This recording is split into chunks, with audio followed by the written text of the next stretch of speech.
Hai semuanya, perkenalkan nama saya Ayla Rohila, NPM 1913052010. Dan hari ini Ayla bakalan memberikan sedikit informasi tentang bimbingan konseling belajar. Dan untuk kamu yang lagi nonton video ini, yuk simak sampai habis. Yang pertama, kita bakalan belajar gimana sih memahami kondisi belajar siswa pada umumnya. Dan untuk memahami kondisi belajar siswa, kita harus tahu dulu dong definisi kondisi belajar siswa itu sebenarnya apa sih. Jadi, menurut Ganya, kondisi belajar merupakan situasi belajar yang dapat menghasilkan perubahan perilaku pada seseorang setelah ia ditempatkan pada situasi tersebut.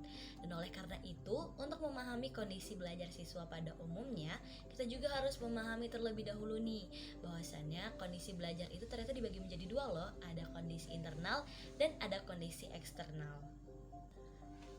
Nah, kondisi belajar internal itu yang kayak gimana sih? Kondisi belajar internal itu merupakan kemampuan yang telah ada pada diri individu sebelum ia mempelajari sesuatu yang baru yang dihasilkan oleh seperangkat proses transformasi. Nah, sedangkan kondisi belajar eksternal itu apa? Kalau misalkan kondisi belajar eksternal itu merupakan situasi perangsang di luar diri siswa gitu loh. Jadi kayak lingkungan belajar siswa gitu. Maka dari itu, kalau misalkan kamu pengen memahami kondisi belajar siswa pada umumnya, kamu harus mengetahui dulu nih kondisi internal dan eksternal yang ada pada diri peserta didik yang kamu ajar. Nah, untuk mengetahui kondisi internal tuh kayak gimana sih? Kalau misalkan untuk mengetahui kondisi internal, biasanya itu meliputi faktor jasmani dan psikologis kayak gitu. Nah, untuk kondisi eksternalnya itu biasanya meliputi faktor lingkungan keluarga, lingkungan sekolah, dan lingkungan masyarakat. Next, kita bakalan membahas tentang kemungkinan keanekaragaman siswa di sekolah dalam belajar. Nah, menurut Gardner, ternyata ada 8 jenis keanekaragaman siswa dalam belajar loh, yaitu ada kecerdasan linguistik, kecerdasan logis matematik, kecerdasan spasial, kecerdasan musikal, kecerdasan kinestik, kecerdasan interpersonal, kecerdasan intrapersonal, dan kecerdasan naturalis. Nah, kita jabarin bareng-bareng yuk, apa sih 8 jenis keanekaragaman siswa tersebut? Yang pertama, tadi ada kecerdasan linguistik. Kalau kecerdasan linguistik itu merupakan kemampuan peserta didik dalam mengolah kata atau kemampuan menggunakan kata secara efektif, baik itu secara lisan ataupun tulisan. Yang kedua, ada kecerdasan logis matematik. Nah, kecerdasan logis matematik ini merupakan kemampuan yang lebih berkaitan dengan penggunaan bilangan dan logika secara efektif. Yang ketiga, ada kecerdasan spasial. Apa sih kecerdasan spasial itu? Jadi, kecerdasan spasial ini merupakan kemampuan khusus yang berkaitan dengan gambaran atau imaji visual dan logika secara efektif. Dan keempat, ada kecerdasan musikal nih. Kecerdasan musikal itu merupakan kecerdasan untuk mengolah atau memanfaatkan sesuatu yang berkaitan dengan irama, nada, dan suara-suara, termasuk suara yang bersumber dari alam. Yang kelima, ada kecerdasan kinestik. Nah, kecerdasan kinestik ini merupakan kelebihan peserta didik dalam melakukan aktivitas fisik. Biasanya peserta didik yang seperti ini tuh bakalan lebih senang mencoba hal baru secara langsung daripada membacanya dari buku. Terus yang keenam ada kecerdasan interpersonal. Kalau kecerdasan interpersonal ini merupakan kemampuan untuk menilai serta memahami kebutuhan orang lain dan juga bertindak sesuai cara mereka mengatur interaksi dengan seseorang. Nah, apa bedanya sih interpersonal sama intrapersonal? Kalau intrapersonal itu merupakan kemampuan siswa untuk memahami emosinya, dapat memotivasi dirinya sendiri, dan memiliki rasa percaya diri. Yang ke-8 ada kecerdasan naturalis. Kecerdasan naturalis itu merupakan kemampuan mengenali, membedakan, mengungkapkan, dan membuat kategorisasi yang berhubungan dengan flora dan fauna serta benda-benda yang ada di lingkungan sekitar.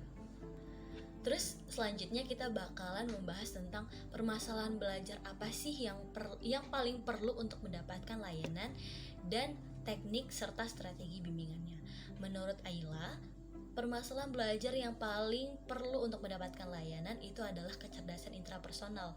Kenapa sih kecerdasan intrapersonal? Tadi kan udah dijelasin bahwasannya kecerdasan intrapersonal itu merupakan kemampuan peserta didik untuk memahami emosinya, dapat memotivasi dirinya sendiri, dan memiliki rasa percaya diri. Nah, di zaman sekarang ini banyak banget peserta didik tuh yang sulit banget memahami emosinya dan kesulitan untuk memotivasi diri, serta kurangnya rasa percaya diri atau insecure.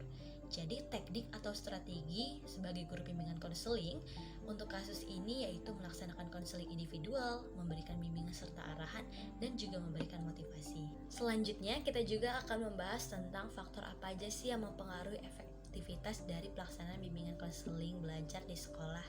Faktor-faktor yang mempengaruhi efektivitas pelaksanaan bimbingan konseling belajar di sekolah itu ada 3. Yang pertama, kesiapan guru bimbingan konseling dalam melakukan pelayanan bimbingan konseling belajar. Yang kedua, ada sarana dan prasarana yang menunjang dalam melakukan pelayanan. Yang ketiga, ada komunikasi atau hubungan interpersonal antara peserta didik dan guru BK. Yang terakhir, kita bakalan membahas tentang faktor yang mempengaruhi prestasi belajar siswa dan apakah siswa tuh harus memiliki faktor-faktor tersebut dalam meraih prestasi yang baik. Jawabannya adalah iya. Tapi sebelum itu, kita harus mengetahui dulu dong faktor-faktor apa aja sih yang mempengaruhi siswa dalam meraih prestasi di sekolah. Yang pertama ada faktor internal. Nah, faktor internal itu meliputi fisiologi dan psikologi siswa seperti keadaan jasmani dan kesehatan siswa, minat dan belajar, kecerdasan atau intelijensi, motivasi belajar, bakat yang dimiliki, dan kemampuan kognitif siswa. Selanjutnya ada faktor eksternal. Nah, faktor eksternal ini meliputi lingkungan keluarga, lingkungan masyarakat, lingkungan sekolah, seperti kurikulum, program, dan metode pengajaran guru, serta sarana dan fasilitas. Nah, untuk memperoleh prestasi yang baik, pastinya kan tadi udah dijelasin ya di awal kalau misalkan siswa tuh harus memiliki faktor-faktor tersebut. Karena jika hanya mengandalkan proses pembelajaran saja itu tidak cukup. Lingkungan yang sehat juga berpengaruh dalam memperoleh prestasi yang baik. Nah, gimana? Udah pada paham belum tentang bimbingan konseling belajar? Dan untuk kamu, terima kasih banyak ya yang udah nonton video ini. Dan video ini juga dibuat untuk memenuhi ujian tengah semester mata kuliah bimbingan konseling belajar program studi bimbingan konseling Universitas Lampung. Dan sekali lagi Aila mau ngucapin terima kasih banyak untuk kamu semua yang udah nonton video ini. Semoga bermanfaat ya. See you.